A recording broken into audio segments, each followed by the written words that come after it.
One person asks an interesting question, which is, how do you have the poise and maturity to handle your job and your testimony? Because you had not left at that point. Meaning? Trump world, or...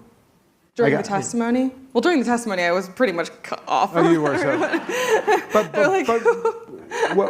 weren't they still entertaining kind of the delusion that you might watch your words at that point? I don't know. I would leave that question to them, but from my perspective, I think the moment that I had retained new counsel, they probably had a fairly good idea. Not that I would testify live, but that I was willing to be more forthcoming. Yeah. I'd also back-channeled for a third interview without my former attorney's knowledge at the time. Right.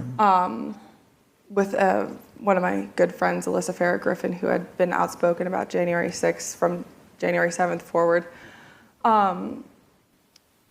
So it wasn't probably some big secret, although I think that until I switched attorneys, they probably expected me to remain loyal. It's an interesting story about Washington, how much government really does depend on bright young people who come in and really do the work. Yeah. And not to belittle, but I'm sure you have an incredible staff, and maybe not as young as I was. Yeah. But younger even. Members of Congress run, and everybody, they rely on staffers. And it's also important to be able to provide an environment to those staffers where they want to aspire to be politicians and to lead by example.